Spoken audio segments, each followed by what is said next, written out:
Hello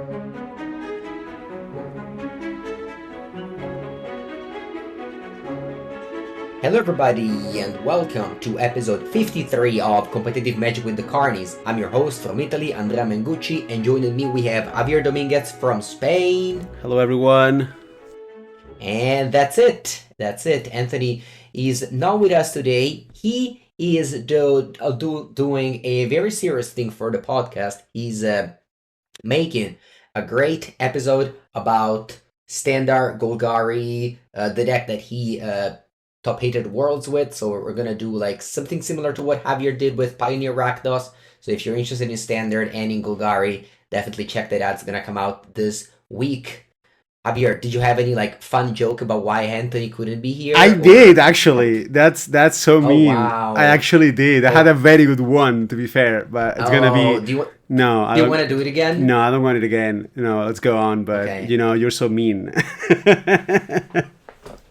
No, I'm sorry. Let's go. You had the reason ready for it. I'm sorry.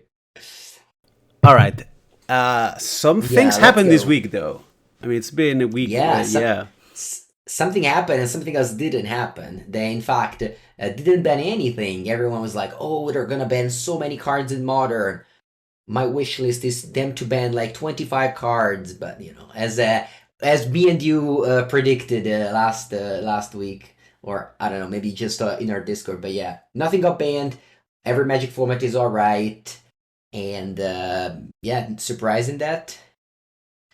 I mean, I will have liked some Pioneer shakes, whatever, but I think formats are fine. Definitely there's like somewhat a concern about like the scam deck being a little bit too good, which I don't know how you feel about that, but maybe. I think it's also like a fine best deck. Like obviously the Grief hands are not great, but I think a deck like Scam being the best deck is much better than a deck like Tron, being the best deck, or Amulet or whatever. Or for color beans. For color beans. Yeah, or even for That's color another. beans. Yeah, because for color beans, it's a deck that has some issues that there's similar issues to the Yorion deck, right?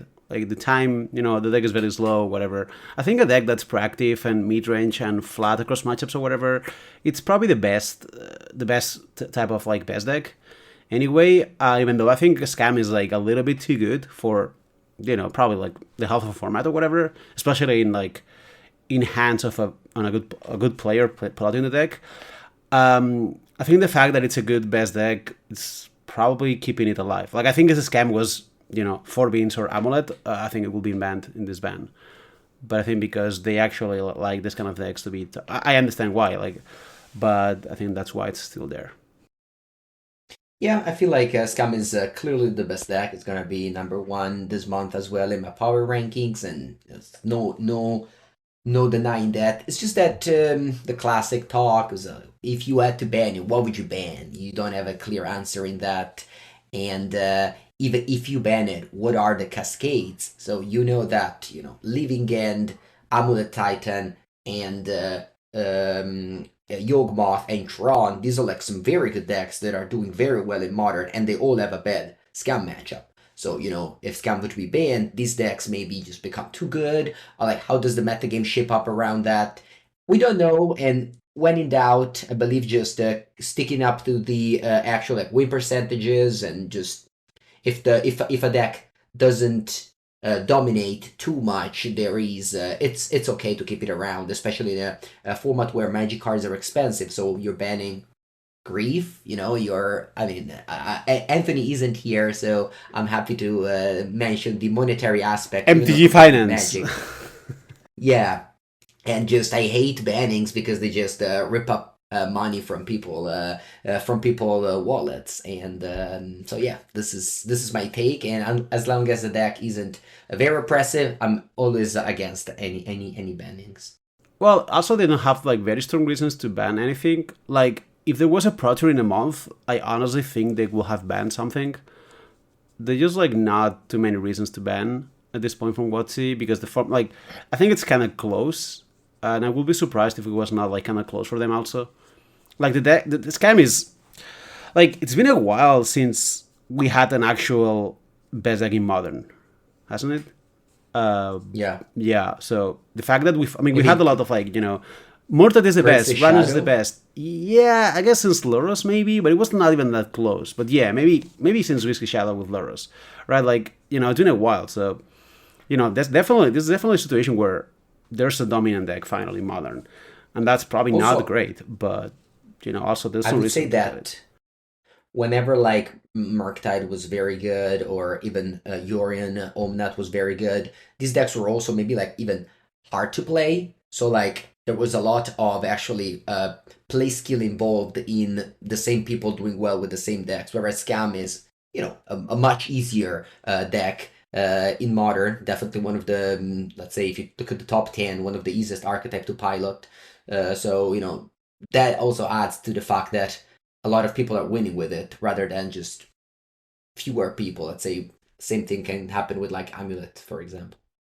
Yeah, I mean, that's there's a lot of reasons to not ban the deck. I guess a reason to ban the deck is like it doesn't feel very interactive when you just go turn one Griff.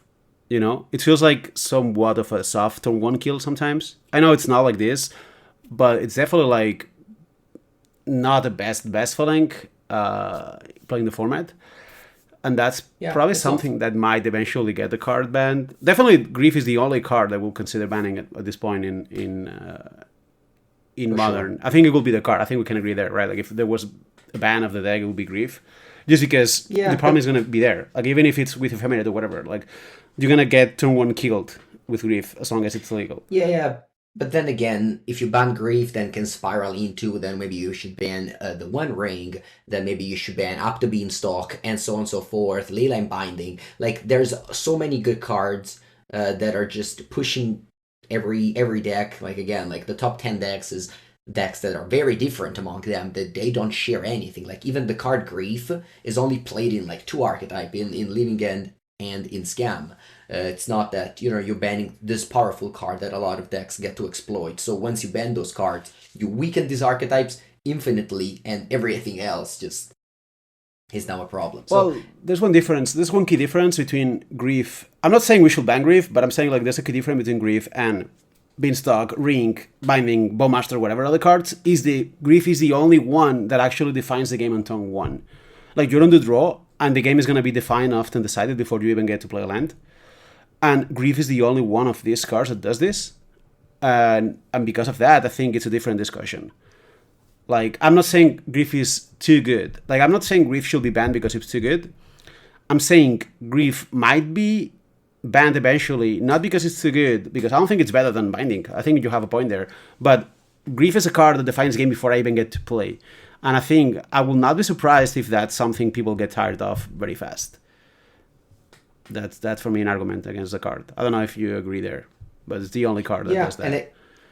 and again, there is Modern Horizons 3 coming up, and they will for sure be printing 10 tons, and not tons, but like tens of cards into archetype tier 1 archetype in modern. There's going to be everything new, and as long as the format isn't very unbalanced, I don't think, again, you should ban cards, especially once again I want to repeat it, like expensive monetarily cards, unless if the format is fine, which it is right now. But yeah, outside of modern, so you mentioned briefly Pioneer. I want to also say that in Legacy right now, some people I heard talking about banning Bowmaster, but I think that Bowmaster is clearly a good card, but the format is now moving around it. You even see Timur Delver coming back, the four-color decks keep on winning, so definitely no need to ban anything in Legacy. We've seen Standard, super diverse, million different archetypes. There's a new set coming out in a few weeks, so definitely no reason to ban anything over there. But what about Pioneer? Well, Because once yeah. again, there's no best deck, First of so all, I I want to think that comment on how good the standard was and has been and is. Like we had Worlds, which is like the hardest tournament for a format to stand, and there was like an infinite amount of decks, and no deck came out of Worlds as the best deck, like clearly or anything, and there's still not a best deck known. And I think that's pretty good. So shout out to the people designing standard because that's good. Pioneer, I mean, my issue with Pioneer is like the ban list is created to such like in a way where the non-interactive decks are just among the best. Like the same way Scam is a fine best deck or whatever. You know who is not a great best deck? Lotus Field, like or mono green ramp combo with Karn or whatever. Like the fact that these decks are that good makes it so like just if you play those, which is probably correct, often you're just not going to interact with each other half of your rounds because once one of the decks are good, decks that are similar but with a good matchup are good also, and we have like this race where you end having like combo versus combo all the time. I like the fact that there's combo decks in the format. I actually did like Pioneer more before, but I don't know. I just feel like for me it's a format that's less enjoyable. And before I wanted Karn out, I'd say it here just because the card is also going to be a problem eventually because the more artifacts they print, the better the card gets. So it's going to eventually be too good. But also, the format keeps evolving a little bit, but it keeps evolving towards like Convoke being better or whatever, but like it's still the same issue where all these non-interactive decks are great. I don't know if there's even an I guess there's not an easy ban. Like I don't know if anything could be banned. I know maybe some unbans could help on this, but maybe there's just like that's just the format, but definitely not something that's clear as modern where Grief will be a ban, but you just decide not to do so because banning Grief could cascade into Wars format. I think modern is fine, could be better, but also could be worse if you ban something. So I think it's fine to not ban anything. But Pioneer, I mean, I guess it's just a matter of like me not liking it much. But do you think something should change in Pioneer? Do you like it as it is? I feel like, yeah, maybe Lotus Field is the best deck, but at the end of the day, it's like too diverse to ban anything once again. And I feel like you should really ban something if it's dominating. So I feel like it's kind of the point of Pioneer, just a bunch of non-interactive decks. Well, that's right? very sad if you have to play it. You have Cavern of Souls coming out soon. Maybe that might push 5-color on humans. Well, I don't know. I feel like, yeah, you should ban things based off just a deck dominating. Well, there's like the kind of card I would like to see in Pioneer is probably like Lurus. Like Lurus or Uro or whatever, like something that actually is a payoff to play fair. Because fair decks in Pioneer are just like not very good. Because all the good payoffs of playing fair are banned. But the combo kills are not, so it's most of them, of course. Some of them are legal. But it's like, I guess that's the kind of card I would actually like to see, but maybe there's too much. Like maybe, I don't know, Smuggler's Copter? Maybe. Like, it's a card that could help the fair decks, in a way where you're not banning a bomb like Uro, but you're just playing a good card. Because Copter is like, I mean, it's not a modern staple, right? Like, it's just a fine card. Like, it's definitely not good enough to broke modern, and it was good in Pioneer at the beginning, right? It was a mono black aggro or whatever. Yeah, with the Night King lookout. Yeah, I mean, imagine this deck now, right? Like, it will not compete against the decks that are legal in Pioneer or whatever. And I think Copter will help the fair decks quite a bit. I don't know. I'm just something like this. That's a good point. I think my wish list will have, like, Copter unbanned in Pioneer, probably. Yeah, when people ask me about what did I expect from this weekend, from this announcement, I said, no bans in any format, but maybe they can unban things. Like, we've seen the unban of Mind's Desire and Preordain, and this card basically did nothing. Like, Preordain is played in Murktide, but it didn't change its position. Like, sure, it got an upside, but... That's a good unban, right? That's good. The only card that plays it. And, like, I'm sure there's more of these in both Legacy and Modern. And as you mentioned, now Smuggler's Copter and Pioneer, and there's probably a handful more. So I feel like these ban lists are just so huge these days, and so many new cards are getting printed every month and just having an impact that if you want to change something, I think the format isn't like, once again, clearly dominated by a deck, then you shouldn't ban. You should just restrict something and... Oh, sorry, I meant to say unban something. But ban talk aside, the talk of yesterday of these... of the announcement wasn't actually the ban list. It was, again, the quoting the article. It says they're not changing to announce. It's a short article, period. And then it says, but we made a change in boosters. So if you've been playing Magic, in Paper Magic, you know that there are several different type of boosters. You have the draft boosters, which are the one of 1 rare, 3 uncommons, and 11 common, or like 10 commons plus 1 basics. And then you have the set boosters, which are the one that people buy at the store just because they like to open new pack to to support the store. And I've plenty of people that I know, they just go to play Commander and then they buy one pack just to again like support the store because they've been there for hours, and that's usually the pack you open because you can find the least card, you can find two rares and things like that. And now they're combining those two so that those are the one that you're going to use to draft. So quoting the article, these are called play booster. So it is a mix of the two. You're going to use those to draft. So even at the PT, you're going to have these boosters. And what are these? So there are 6 commons. So from slot 1 to 6, it's a common. From slot 7, it can be either a card that's a common or it can be a card from the list. And there are percentages of this happening. So you have 87.5% to be a common, and then it can be a common, uncommon, rare, mythic, or a special guest card from the list. So you have like a 10-ish% of this card to be a card from the list. And what is the list? If you played the last set, the Wilds of Eldraine, in every pack you have one of these like special enchantments. Well, you can consider something similar to this. So you're gonna have a curated set of cards every set, and it's gonna be a card from that special set of cards that Wizards is going to announce, I'm sure, before every new set comes out.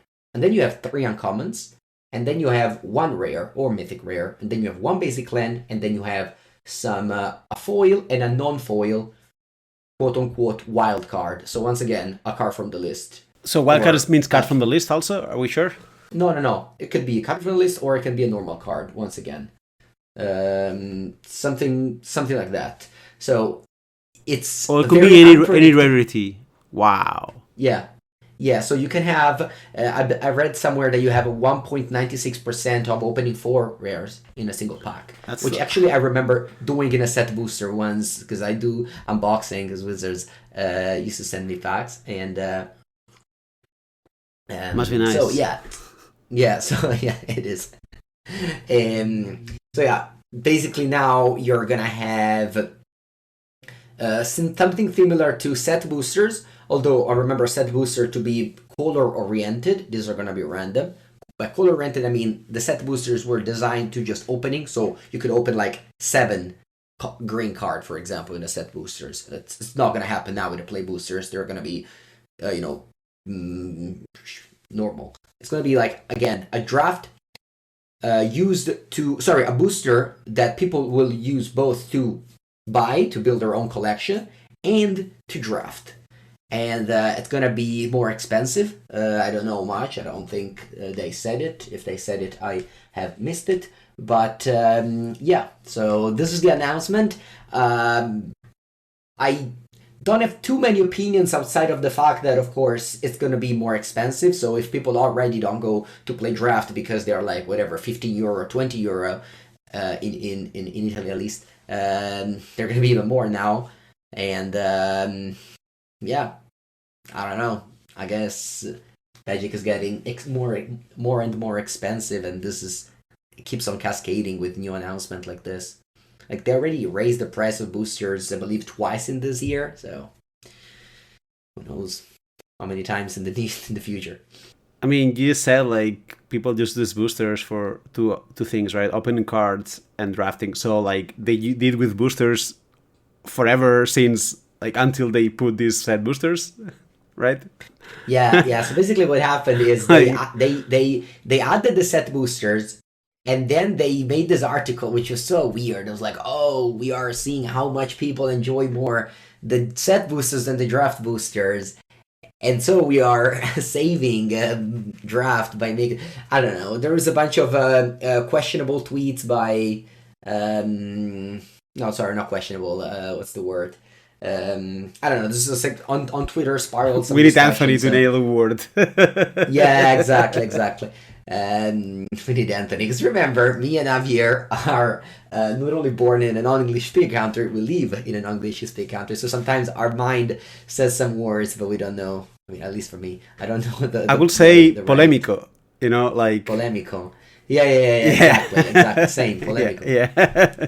Yeah, yeah. Anyway, so I don't know. I don't think that as again, like as a competitive podcast, I guess I already mentioned about the monetary factor of not banning expensive cards, and again, it's not great to make more expensive boosters to draft. But at the end of the day, yeah, it's not much. I guess we could do with just Wizards' most recent changes are often tending to make the game cost a bit more. You know, like the limited open in Vegas I played was $160. So, it's the game is getting more expensive, and these boosters are once again just, more expensive than it used to be. I mean, are they more expensive than the set boosters are, though? Should be similar, right? Because It might be similar. Yeah, like in theory, you might open more rares, so it's better than before.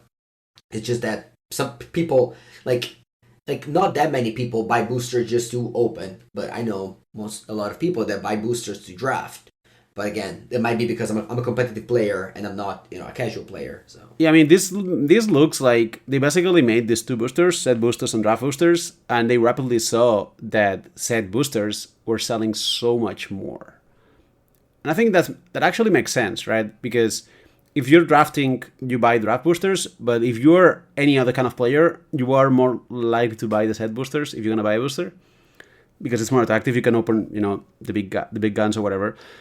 So they saw the set boosters sell so much more. They were like, okay, maybe we need to make everything set boosters, but make set boosters in a way where they're still playable and limited. That's what I think is happening here. And if that's the case, like if there's this huge disparity between set boosters and draft boosters, which then again I think it makes sense to me, considering there's a large percentage of players playing like Commander or whatever, like cubes and this kind of stuff. Where because set boosters also you can get like the fancy cards, right? Like the alternate editions or whatever. I think. So yeah, like it makes sense at least on that level. So they make the set boosters playable and limited. So we'll see. From a competitive perspective, I mean, obviously I'm a little bit skeptical, but I did like these like special sheets, like in Eldraine, these enchantments, or in March of the Machines, they put like one legendary creature always in that slot from all the sets. Remember that also? Like, yeah, no. I like You said those. special sheets. Yeah, Sheets I like those of sheets. I actually like them quite a yeah. bit. Like I like the fact that every booster has like one of these cards, and some of them are like different, like they're very different. They usually cards from before that do not belong to the format, and they are good or bad in unexpected ways, and I love that. So I think this could be actually very interesting for limited, as long as the list is curated well.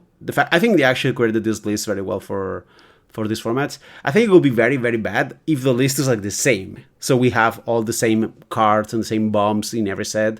Then that will be get boring very fast. Like also, if there's like a super bomb, you will lose to bomb every format, and you will get sick of it very fast. But I think this could be interesting. Like then again, as long as there's a lot of decent cards there, and not that many like 4 mana. Oops, I win the game. Like I think those ruin formats unlimited, and I think that's what I would be scared of. But if it's like Eldraine, where I mean they had like Bitter Blossom, which doesn't make any sense as a limited card. But anything else was like fine too, actually very good. But they were very good cards that you could play with and against. So they were fun. And also they were less common, so it was also totally okay. So I Yeah. think this could be fun. As long as it's done Yeah, well, which I don't know if it's gonna happen, but I think even if it's not fun at the beginning, they might make it a fun like eventually. So Yeah, I have a thing to say. So when I mentioned about the foil wildcard slot, I thought it was a card from the list. It isn't. So the number 13 and 14, which are the non-foil wildcard and the foil wildcard, are actually card from the set. So you only have like a 10% chance of opening a card from the list. well, so you have I mean, even if it was like guaranteed one from the list, as long as the list is well created, it will not be different to the sheets, right? So let's say you do a draft of 8 players, you have like 4 cards? No, I guess 36 packs, so yeah. Yeah, it's Four not a cards of the lot. list. It doesn't seem like a huge change, Like the thing is that you will have more rares because both the non-foil wildcard and the foil wildcard could be a rare from Yeah, the but set, so you can how actually likely are there to be open. rare? Like a 10% or No, no, no. so? I know exactly. Yeah, I'm sure there's the. Well, this would certainly make sealed worse, even, but you guys know already, I think Seal is the worst format by a lot, blah, blah, blah, because of the rares winning the game, so this is gonna make Seals worse, but I'm not interested into Seal for that reason anyway, so whatever, personally, but I think this will make Seal worse for competitive tournaments. Like, now, if you are 8-0 in a limited Seal tournament, you know you're playing against Block Constructed, this will make it worse, because there will be someone with the 25 rare pool or whatever, and I mean, I don't know about that, but I mean, you could be you could if you go 8-0, you could play against a deck with 12 rares, right? Like it's gonna happen if you play in a 2000 tournament because someone will open a 12 good rare pool. But I think sealed is very good for small tournaments anyway. I don't like it for big tournaments, but for like PTQs or whatever, I think they're actually good.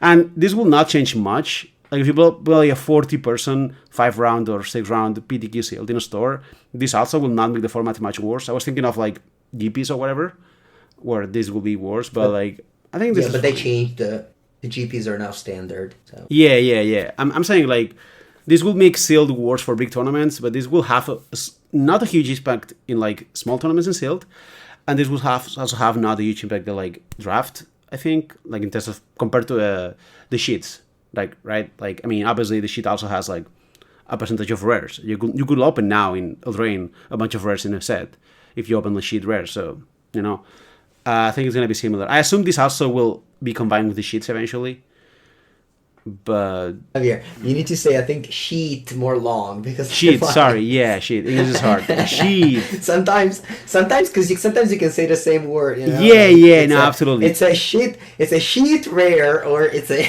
I think sheet rare. this also gives opportunity for the designers to introduce like experiment more. You know, like they can try to experiment with different cost synergies, and if it goes wrong, it doesn't really ruin the format as much as it will with a normal uncommon. Like think of Zenith Flare, for example, from Ikoria. You can argue Yeah. that the format would be actually very good without that card, but the fact that card was there and was like so much better than the rest made the format not very good. If you put this card on the list or whatever, you can see how you can experiment with that kind of design without the backfire being that large. Yeah. And I think that's something they. I mean, Yeah, I remember in the house we were talking about these enchantment, and somebody was like, "Oh yeah, you can go like fairies with bitter blossom," and Kyle thought that it was a joke, and then one of his opponent actually played bitter blossom, and and Kyle was like, not "Oh, a joke. I thought you joked about it. I thought you joked you had bitter blossom Yeah. in fairies." So yeah, that was definitely fun. Just the thing. I also lost a bit of blossom at the sealed GP. I went 7-1 in day one. I lost to Ors of Bitter Blossom. It doesn't sound very fun Yeah, to that's me good. to lose to be the blossom. It's okay. It's okay. I in game two I had the enchantment removal. 3 mana make a food kill an enchantment. Yeah, and, So I think this could be fine, right? I think they also can make good stories. I actually think like yeah, yeah, I feel like it's a change that it's again it happens. I like drafting before. I might like it even more. I don't know, but we'll see. Yeah, I think it's also a good spot to put like obviously losing to Beat the Blossom is not very funny to do or whatever, but like still like if you think about it, it's like a mythic on a sheet. It's like not a common or a rare, like it's Yeah, if you're gonna put those cards exactly. like Yeah. it's not like Gruff triplets where like it was very commonly seen. This is different. I don't know. I just see a lot of good opportunities here. Also, like all these cards were maybe this rare that didn't see play before, but now it's like good because it fits with the set, and suddenly you're having fun with a lot of cards. I'm not. This could be good. I will not be surprised if 2 years after we're like, wow, these drafts are great. How did we ever play without this before or something? So. Yeah, yeah, for sure. Okay, this weekend there were a couple of important tournaments: the Modern Mox Showcase Challenge and the Pioneer Showcase Challenge. Did you play any of the two? I did actually. I played both challenges, and the stories didn't go very well. What deck did you play? I played Four Color Cascade. Basically, I work a little bit more on the Spanning Spike deck. I think he actually built a very good one, and I just took that shell, made some small changes, not much, played 2 leagues or something on Friday, and just like played some games. And well, the issue is I was playing, I think it was 2-1 or 3-1 or something, and it just like misclicked the match away. Like it was like a little bit rough. Like I was not playing very focused. I don't know why. I think I struggling a little bit with that. So yeah, that's I just dropped the 3-2. I think it was 3-2, but it could be 4-2. I don't know. But yeah, that was my tournament. The deck felt good actually. Not like broken good, but yes, like it's decent against a scam, and it's just like a solid deck overall.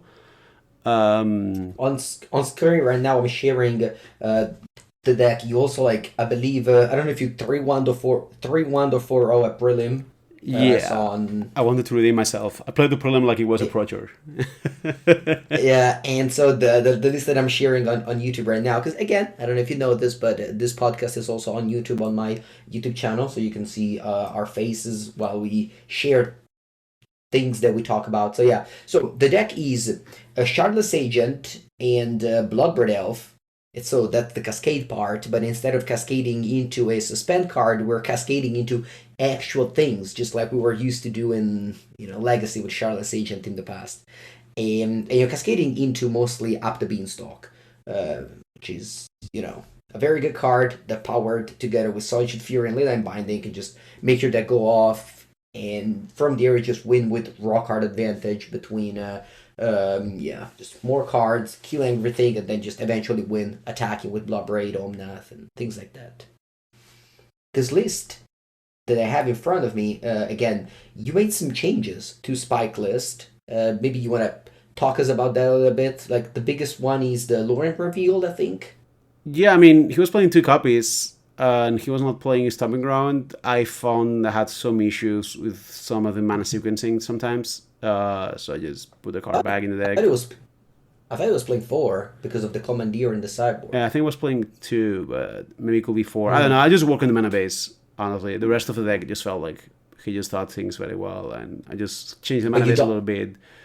Yeah, I but changed you the don't play Commandeers. Commandeer, and you play Force of Negation. So I'm assuming that you side out Bloodbird Elf and bring in Yeah. Force of Yeah, it Negation. was like, why? I played a little bit with Commandeer. Obviously, Commandeer is sometimes great because sometimes you win the game, but Yeah, also it was like hard to cast in a lot of situations. I was losing games against decks yeah, like Tron with Commandeer in my hand, and was like, well, why this deck plays Commandeer? And it was like, because of Elf. But like, well, Elf is not, like, if Commandeer is good, Elf is like not very good either. Like, it's not great anyway. So I might as well just play False Negation, which is a card that's totally fine, like against combo decks or whatever. And I just made that swap, and I think yeah. this is better, but it's all theory, you Yeah, know. that's some that's something I noticed when I played this deck. It's like you just side out Fury and Bloodbird because you're like, oh, you can't side out Bloodbird Elf because then you don't have pitch for Furies. And I'm like, whenever you bring in Force of Negation, most of the times Fury sucks, like against Living End, Tron, Amulet. So I'm assuming that that's just a natural swap.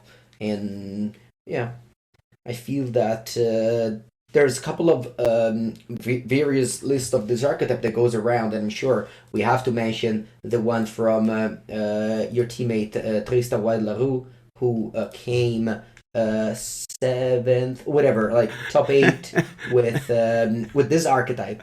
Why you're laughing? Because Tristan deck is wild. It's completely wild. It's like 70 whatever cards, 75 maybe. I don't know. Just like a random amount of cards. I don't know if you noticed that. Oh yeah, for sure. Yeah. 70 cards.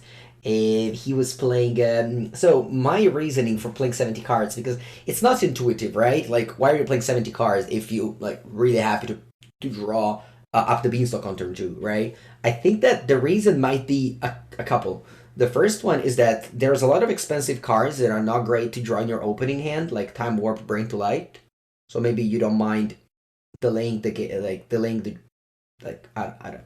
And then you also have a land that we haven't really seen, which is Prairie Stream. So the way often these Omnat decks work is that after you got your 3 basics, then like every single land you play is either tapped or deals you like 2 or 3 damage. And that's sometimes a problem. I remember noticing that, especially with the One Ring in combination. This deck doesn't have the One Ring, but sometimes like it's annoying. So having a basic land basically that you can fetch untapped, sorry, a dual land that you can fetch untapped in the late game, it's nice. But obviously you can't play this if you have 21 land or whatever. That is So actually and you also smart, right? Like it's a need. and you Like, also it happens. Like we have all lost games because of that, and I think it's another good especially solution. with Burn. Burn just had a fantastic weekend. I was looking at the modern challenges results, and there's so many Burn because there's a lot of four color decks, of course. Yeah, I mean, Burn is actually also good against a scam or decent at Yeah, least. I noticed that. Yeah, you did this thing where you had in your sideboard Corfi Walker, two Corfi Walker that you cascade into against Burn, which is something that you can do. I was playing a Dranith Magistrate, Sanctifier and Vec. I see you played with Cursed Totem and like it's not intuitive and it's good. I think it's good. I think it's a good. Yeah, I mean, I think if you do this matchups like where those cards again, just put hate pieces in the sideboard and they just become much better because you have a bunch of copies. I think this have potential, but I think this deck might not be good. Like unless you're very fast, might not be good for paper play because things can be very messy to win games. Like it doesn't attack, it doesn't end the game very well, so it's a little bit of an issue.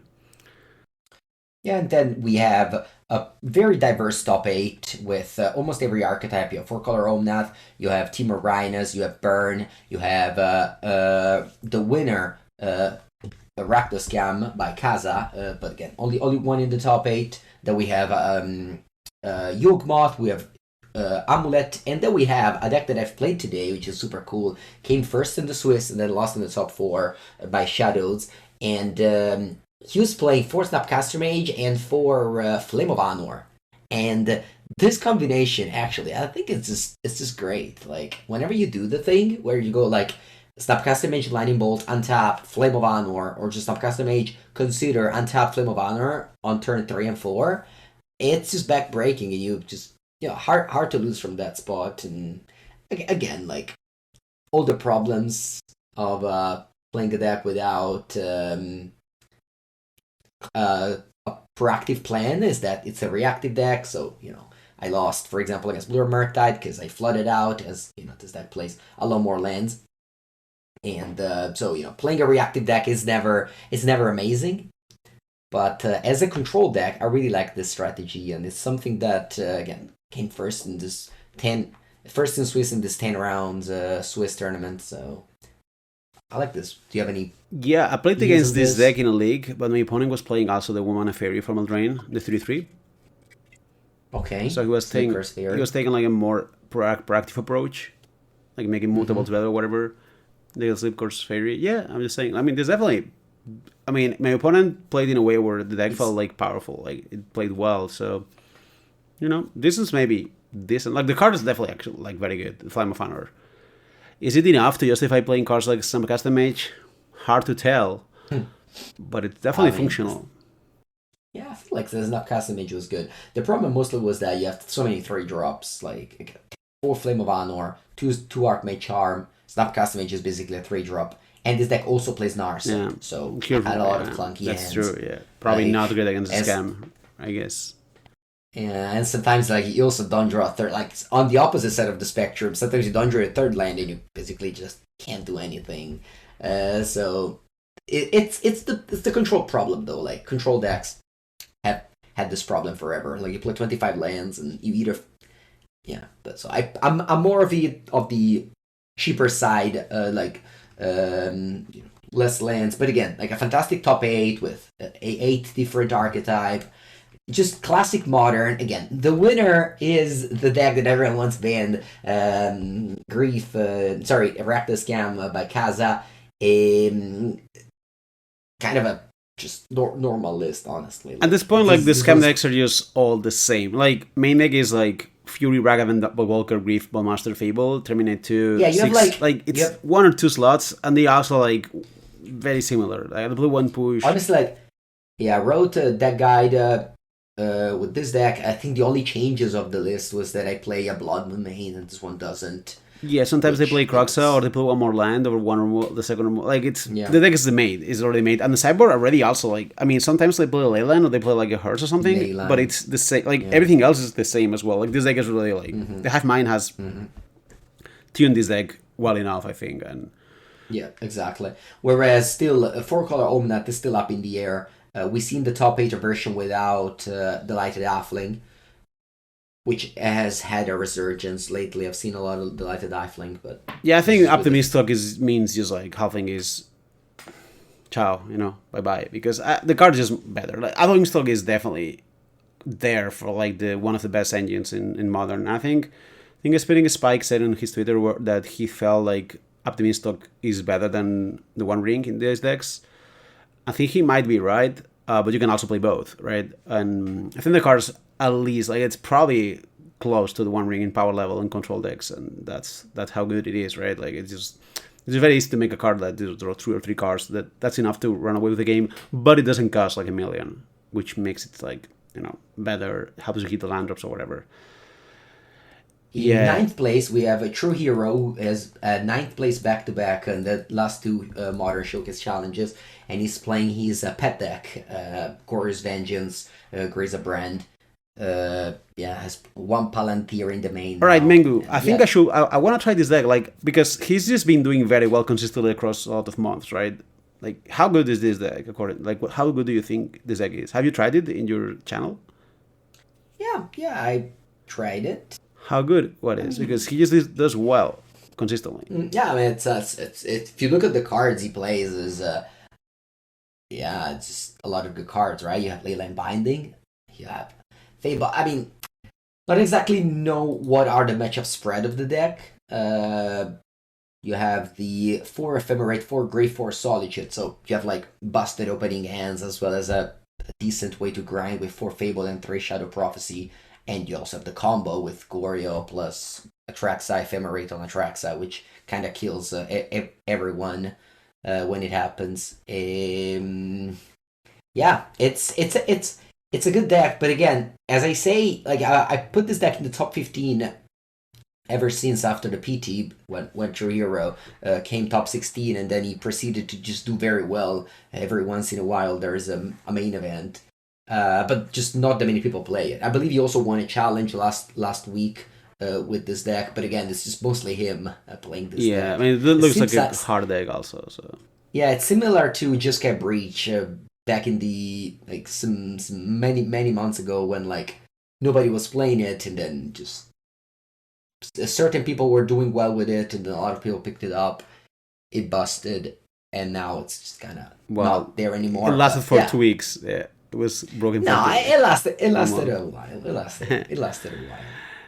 Yeah, I mean, modern is just very diverse. Like I just also the games Yeah, are yeah. often good. I mean, the way I actually like the modern games. Yeah, yeah. You get to play some games. And I don't know. I think they're interesting. Obviously, they're all again, new cars or whatever, but like that's also yeah, and if you keep on scrolling down, there's like 500 people, 10 rounds of Swiss tournament. You see in 10th place, Murktai, 11th place, Zoo, like 12th place is the first deck that is a second copy of Yawgmoth. So if and this is why like yeah, when people like overreact because they see the Friday night challenge with 70 players having 5 scam in the top 8, it's like, oh yeah, so many scams. I know, but that's like an easy deck, a famous deck, clearly the best. Not clearly, but like yeah. people think it's It's the the best. best deck, I so think it's it's the just best deck. I think it's fair at this but like, point. Like let's say you only play, I don't know, draft, and you want to play a challenge, you play scam because because it's the everyone best says it's the deck. best deck. You have a Mana Trader account, and you rent it. So this is what I mean with like not overreacting to the various results that you see. This was a good tournament. I mean, in terms of for the format, but I mean, one day you're gonna see me there on top it one. Remember when I used to top One, it's one yeah, of those one like every season. Now I just cannot. yeah, no, yeah. I don't think Um, I I don't think we mentioned it yet, but I guess it's time to say that I went on a vacation this weekend and had a good time in Sicily. Uh, no magic for me, but I watched a lot of my friends on Discord coming second in the 64 players draft. In Cube Draft, I watched a lot of those this weekend. It was fun to watch. So, have you played any of those recently? No, I have not. I took a small breakish, play some video games, do more sports. I've been playing some Magic Bag. Like Friday, I started to play prep for the mocks, but like I haven't played that much Magic. I keep playing a little bit every day, but I think if I start playing Cube, I will like Cube so much that I will stop doing that more sports again. So I'm just so All many right. Yamath though. Yamath very represented. I mean, the deck is better now with the Cauldron, right? So it makes sense. I think Yeah. Yamath is one of the decks Yeah. being kept in check somehow again by a scam. Like, if they ban Grief, Yamath could be the best deck, I think, by the way. That would be my, It could be. For because. now, a very good deck. The Cauldron is now a 3 of in every of these scam decks. Just turning your creatures into grist is fantastic. And it happens like every time I play against this deck. They manage to just do this interaction. But also like Jagmoth, And right? All the Halfling or whatever. Like, there's a lot of things you can yeah, do. yeah, making the. Yeah, remember one game I was playing Murktide? I thought it was like 100% a lock, could never lose because I had like Counterspell and a million things. They just activate Cauldron, made their creature into an halfling, made their Grist uncounterable, killed my Murktide, and the turn after I had another thing uncounterable. But like out of nowhere, like I didn't expect. Like I thought my counterspells were just game over. Instead, they turned their creature into an halfling and make their legendary things uncounterable. I believe it was like a shield or two. It's a cost So though. like It's a cost because there's some matchups like where the card does nothing. Like it's not like making the deck better against every matchup. I mean, if you play against like Amulet, what? this is not a good card. The game one, but then Yeah, today I actually played against a lot of amulets. yeah, but then post cyber you can go for the Tron, meaning Fulminator Mage plus Cauldron, and suddenly the card's great. So Yeah. it just made Yamoth better. Simple as Yeah, I that. feel like whenever you play Tron this matchup, you need so much graveyard hate. I think I even brought in Tormod's Crypt when I was playing Tron against Yawgmoth. Because that synergy is just unbeatable. Yeah, just like most things don't matter because you're playing Tron, your best hands have Karn, and Karn makes Cauldron not matter if it's fast enough or whatever. And if you don't do anything fast enough, you're probably gonna die regardless of your hate. So like, Yeah, but like they go like turn 2 Cauldron, and then they go turn 3 Fulminator Mage, and they destroy a land. But if you blow up their graveyard yeah, with on the draw, then is then maybe good. you Yeah, then you can play Magic. yeah, and you die. Like it's over. Like you're dead. No, If they go Cauldron into Fulminator on the play, they just play an Orc and you're no lands literally. Like no, but like if you have a graveyard hate, like you have Relic or yeah, absolutely, then yeah, you get to yeah. play Magic. You can beat the Stone Rain. You just cannot beat all their opponents' deck being in Stone Rains. Oh, speaking of this event, I saw like Zerotron. Oh, one if yeah. Yeah, Tron time. Oh no, I mean, if you search for Tron, Zerotron you search to in the. Ursa. You have to search for Ursa's tower play. You can Oh, search right, Tron, it right, never. right. But still, zero, That's right? true. Yeah. Yeah, zero. No, zero. There's Yeah, like 3 years of Saga decks, and they're like, oh, yeah. I mean, Tron is definitely not very well positioned right now, but it might come back. Definitely suffered from the uptick of Burn, like for sure. I think it suffers from the uptick of Charmo as well. Like, Well, I don't know how many there Charmos wasn't were that there many though. Charmos. How many Charmos were there? You can search for them, but some of them, yeah. yeah, like this Timur Rhinus player is playing. Yeah, it's like you 2. play Charmo, but then no one plays Tron, and it's like sure. I don't think it's even Charmos. Like obviously, but at this point, No, but like they're not very Kokoro Omnath justified. is playing so many Charmo. Even Well, you, but it's like, different didn't because you also, yeah, but you also have 3 Charmo. yeah, but the Charmo in Omnath is different because you actually also need it for the Ursa Saga deck, and you cannot play Dress Down. Like you also support in Charmo against like Scales, like it's a different card. It's not like you need the Charmo against Tron. Yeah, but this Omnath deck can play Dress Down. Like it Like, doesn't have the yeah, I don't think it's very good Cascade. here, but also this deck just regardless loses to Tron. Like Well, it might not lose to Tron if they play 3. I don't know. I think No, in my I'm just saying, experience, there's in my this hate. experience, Charmo out of 4 color is not great because like it's your only threat that attacks fast. It's not like Rhinos where you just go like Rhinos into Charmo, the game's over. Here it's like sure, like Grand 6 and then Charmo and then just Teferi. Like It's still obviously good, but not as good as it is in other Yeah, decks. so this weekend I have the LMS in Sofia, so and I don't have that much time because in like 2 days I have to leave again. Well, you know I what was you have to considering, do. yeah, I tomorrow I need to play your deck, I cause should not play my deck. I Definitely should not. well, what should I do? You asking for real? Yeah, Play scam. You played well. no, It's the no, best no, deck. It's just no. yeah. I mean, if Unfortunately, you ask I me what do you can't. want me to say, like I'm telling the I truth. can't. I can't play scam. Why you can't? I signed a contract that I cannot mulligan a hand with 4 spells and 3 lands.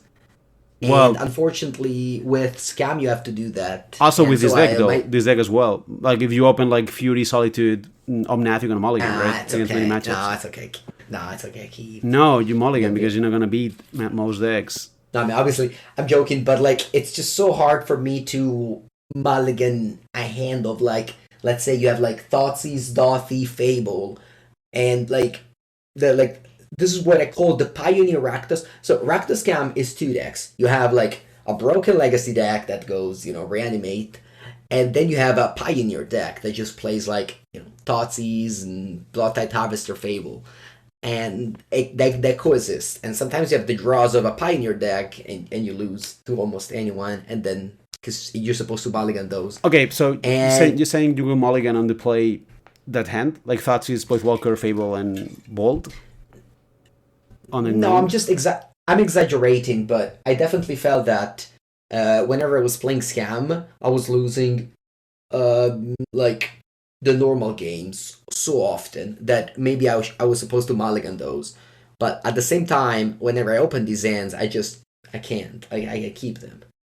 So I just I only win when I get like super lucky. Basically, Well, whenever I someone play has told Scam. you bad news, Mongo, and it's gonna be me because Anthony's not here. But most of the decks in Modern, because Modern is like this, like often going to be in situations where you have to mulligan fan hands because they're not good enough. That's true for Scam, but also true for Four Color. Definitely true for Tron, and definitely true for Yamath, where you're gonna open a lot of 4 spells through landers that are stinkers, and you should not keep them. And I think Yeah, that's I mean, fine. when I mentioned what I mentioned with Scam, it's obviously like an exaggeration, but I feel like I don't give the 100% when I play Scam. Whereas, let's say if I play Tron or if I play Omnath, I think, yeah, I think I play these decks better. I mean, you sound to I me like you know what definitely, to do, though.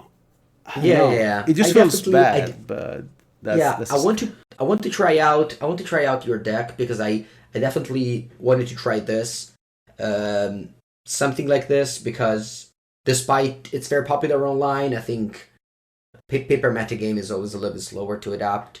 So if this is like very good and extremely good, and again, what you submitted to Mox playoff, then sorry showcase challenge, then I want to try it too. yeah. I mean, if you play, I will gladly help you, but keep in mind if this doesn't work, Scam is a good deck for you to play. Also, about the Miriam thing, the way you can say it is like obviously when you play a fair game with a Scam, you're gonna lose more often than you win. But that makes sense, right? Because you have these turn one Scam games that win a lot, and your deck doesn't have an 80% win rate. Like if the deck had a great win rate, it could be banned. So obviously, whenever you don't scam, you don't have a great win rate. That's fine. Like that's how it's supposed to work. Like you're trying to scrap for some wins playing the Matrix deck. It's not like like you expected to win all of those games. You're playing multi against a scam, and you play a long game, you're gonna be behind. Like you should not feel bad. That's what I'm saying. Like it's totally fine to feel bad because you're losing long games or whatever with a fair deck. But I think the scam is more like a combo mid range deck, where if your combo doesn't work, you just play mid range. But obviously, you're gonna draw like these combo pieces late in the game, and they're gonna be bad. Yeah, no, I mean I definitely consider Scam. It's just that I already played a couple of events with Scam. I like to diversify again. This is not the most important tournament ever, and I definitely want to explore some more with this archetype. But they're gonna have coverage. It's gonna be on Saturday. It's gonna start in the morning, so you can enjoy. I think that their coverage is good. Their coverage is very good. Let us know in the Discord if you're gonna get featured. Yeah, So I'll we definitely can let you. just follow, and if you're lucky, and win long enough. If we win enough, someone might make a meme of you, saying Yeah, hello and to the share it on camera. the Carnies Discord that you can join with patreon.com/Carnies. That's why you're a nice little flag there. All right, Javier. So we were supposed to talk also about Pioneer, but what if I tell you what if we skip to Legacy because Anthony isn't here and we talk about Legacy more. I mean, Anthony's not here, so he cannot protest about that. What can I say? Yeah, Uh, do you agree? yeah, I agree. I actually, well, just briefly, Yeah. I played Phoenix in my Pioneer event, and I actually enjoyed Okay. the games a lot. I punted one match away, and I was not happy about that, but I had some fun. So even though I rusted Yeah. a little bit Pioneer, I had some fun playing Pioneer that the weekend. I don't know, Magic is just fun. I think Pioneer is probably the worst constructed, but it's still good. I don't know. Yeah, Yeah. I gotta say. The topic is a lot of good names. Winner is Jabberwocky on Rack the Scam. Second place we have Chichajire on Not Rag the Scam. Vorskovoke. Wrong format, Mango. Sorry. What did I say? Rag Sacrifice? the I think it's Scam. Oh, I meant to say sacrifice. All right, Rack the Sacrifice won the Pioneer thing. A couple of just decks in the top eight. You have Vorskovoke, Willie Edel on the mid-range side of Rakdos. We have this Mono Black deck with Invoke Despair by Cetylene. We have in the top four two a Gruul deck, one by Marolanzi and one by Macwin Sauce. And then we have Mono White, and finally at least one copy of Blue Red Phoenix by Mental Misstep. Mental mistake, the Mox expert. All right, Legacy. Legacy. Okay, so we have a lot of Murktides, as always. One is the classic, the one that won on Saturday by Blue Black. Actually, it's not. It's Grixis, Grixis. Blue Red the Splash Delver. Orcs. Yeah. By the way, there is the mocks, Legacy mocks are this weekend. Are gonna play? Yeah, I am. Nice. Are you gonna play the Cephalid Breakfast that top hated on Sunday? No, I don't want to play the No. deck. I want to play 4 color pile. All right. But Did you see that realistically, wiki? yeah, I saw it. Yeah. But realistically, I'm probably Wiki. gonna play Delver. But yeah. Angelo Cadei, very good Italian player, won on Sunday. He said that they tried a lot of different versions, and at the end, the one they liked the most is 60 cards, no up the beanstalk. Honestly, I Rural think Titan. Up the Beanstalk is probably better than Ring in Legacy 2, but a part of me was just hoping for Wiki to play a tournament so I could copy his decks, because last time I did that, it worked perfectly for me. So it's good to see him doing the work now so I can copy his deck again, and maybe, Oh, once again he has a triumph. Are you gonna make that only one change?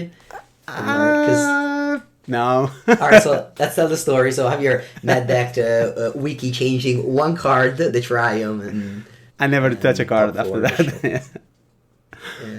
that. Four carpet of flower in the sideboard in 60 cards. Yeah, for me the thing is, if you're gonna play Binding, so I tried the Beanstalk cards. If I play Binding, maybe Beanstalk is good enough, but maybe not. I mean, it's hard. I'll just leave that to the experts, because if I cannot crack the code, I will just play Delver. Probably like maybe not Delver, Mortar decks like Fair Tempo, because that's what I play the best, and also they're less stressful to play because control is a little bit like you have to play fast and. Yeah, by the way, this deck has 0 basically. Oh no, 1 island. Okay, never mind. That's one basic all you island. need. One island.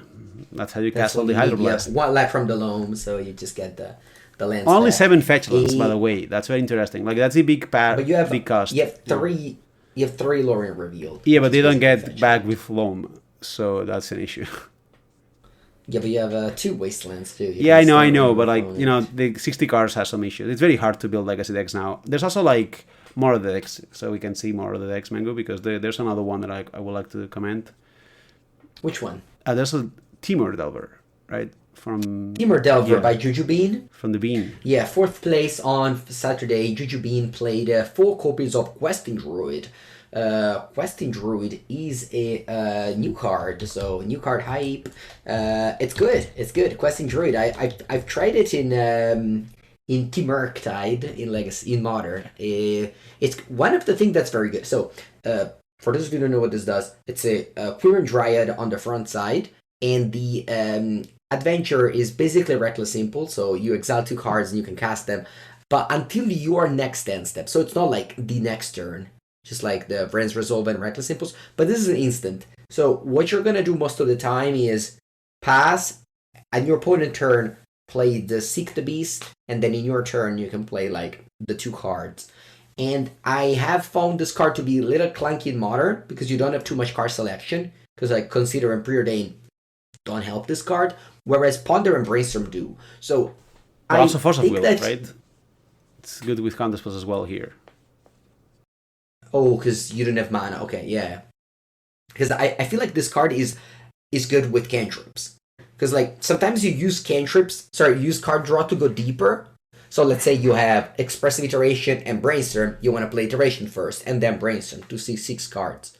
Whereas with this, I think it's okay to play Cantrip first, and then this to guarantee the 2-for-1. So again, Expressive Iteration is Bandy Legacy. So you might play this as a source of card advantage engine rather than just going deep, because you play Brainstorm, and then you play this because you know that the top 2 cards that you put are gonna be like land and whatever, Mishra's Bubble or Lightning Bolt if your opponent has a creature, and then you just get your 2-for-1. Actually 3-for-1 because you end up casting this thing as well. So I feel like Questing Druid is very good in much better in Legacy than in Modern and Pioneer or whatnot. Yeah, I mean, this deck just seems good, right? I mean, obviously the orcs are gonna be an issue, but this deck might just be better than the Grixis one, honestly. Yeah, so you're playing Seal of Removal as well to help the Delirium of the RC, and I guess you can bounce your own Questing Druids for some more card advantage. You have, Delver deck. I mean, I wonder if you should just cut on Delver once again, right? This is the inevitable. Yeah, and I wonder if you can also thing. double splash. I guess it's too much, but like this feels like On double this splash, could have an that orc works. problem. But other than that, this deck just seems great. It has the classic Delver situation where it has tempo plays, but also like Force of Will and Question Druid. Like this deck looks good. If Question Druid is as good as it looks, Question Druid could be almost as good as Iteration in this deck. If that's the case, that's pretty good. I feel Blue Red was a good deck. I feel that whenever I play my blue-black scam, I'm happy to play against 3-color Delver decks, because the fact that I'm only 2 colors, I'm sometimes able to wasteland them. Although, if you look at this deck, actually, it's not. You are only 2 colors. Like, the green is only for questing. Yeah, exactly. So. Like this is a blue-red deck that's splashing for Iteration. Like, I don't know. This looks good. I think that's a good idea, and I will try to maybe cut some Delvers to have some more, like, cards that are good against the orcs, probably like Fire Eyes or Chain Lightning, I don't know, Bolts. Like I think the issue in this deck is they play a orc and you don't kill it, your deck doesn't function much, right? But that's a problem. Well, Questing Druid doesn't draw cards. True, but you have to kill the orc. You can cast. Yeah, no, you can cast the Druid, but you have to kill the orc. Like, also, if you play the Druid itself, you're gonna die to the orc also. I'm sure you can play in a way where you don't, like, you hold up Brainstorm or things like that. Yeah, but it's risky. I mean, I'm saying, like, this deck definitely could suffer against orc, and I don't know if there's anything you can do about it, but that's the only thing. Yeah, there's a couple of more Murktide decks, but all of them have the just Grixis. Like, there's 3 Grixis Delver in the 2 top 8s, and 0 blue-black. I believe that blue-black is better, but again, this is my opinion, and I like... I just enjoy playing Reanimate, Grief. Well, blue-black is going to be better for, like, combo and the mirror, and it's going to be worse against the rest of the decks, right? Like 8 cast or whatever. Like, this deck has to be better against those. I will say so. Yeah. So I mean, those decks are very appealing to me. Those are the ones that I'm ultimately more likely to play, like, both in the mocks and in the Eternal Weekend or whatever. Mm-hmm. Those are the decks I like the most. But we'll we can see. Work on the... after this weekend, when I return from Sofia, I'm going to focus on Legacy and Vintage because of the Eternal Weekend. We'll definitely be working on the Questing Druid decks. Okay, do you want to wrap it up? Sure, I mean, we can wrap it up. It's been a good talk, and I think we didn't miss anything. But just if you want to say something before Anthony comes back, it's your opportunity, though. I know you sometimes like to do those things, so it's take your chance. I think I've said anything I wanted to do. I talked about MPG Finance. We talked about Legacy. We didn't talk about Pauper, but if you're interested in Pauper, definitely check out Gavin's talk. Like he has like a 7 minutes video about the format of the state of the format. No bans appeared. What do they think about the various downshift? And I think Anthony can listen to everything else we're saying. Yeah, I just want to play now. This is this effect where like whenever we do the podcast and we end the podcast, I just want to play Magic. I don't know if this happens to you as well, but that's something, like we talk so much about Magic, then I'm just like, I want to try these decks we're talking about. Like, I just want to do that. Yeah, no, I need to do some work. I got some deadlines this weekend for Channel Fireball, and in 2 days I have to leave for Sofia, and I returned basically this morning. So it's gonna be some hard days, but honestly, this is what I like to do. I like to travel a lot so that I'm very full when I'm here, and then just never get bored, and either travel or work a lot. And yeah, this is kind of how I like to do. Well, things. I hope you have good luck in Sofia, and I hope you take the trophy home. And if not, I expect to see some good food pictures and food pictures or pictures with booster boxes to play inside. Both events. even, Also, yeah. I'm gonna bring my Demir Legacy deck in case I don't do well in Modern. I'm gonna play some Legacy. Hopefully, there's gonna be. If you're listening to this and you come to the LMS Sofia, make sure to bring a Legacy deck for the side events because sometimes they don't fire. I believe you also tried in Valencia. So there's not that many legacy players to fire those. But it did fire in Valencia at the end, though. It wasn't small, but fire. Oh, the Sunday one. Yeah, it's true. Yeah. So, yep, that's it for today. Thanks for listening, everyone. And yeah, good luck to Mango. And we'll be back next week with, Anthony, presumably. Yeah, oh, and remember, if you're interested in Standard Golgari, there's going to be a special episode coming out. So, yep. Get ready for that. Bye. Bye-bye. Cheers.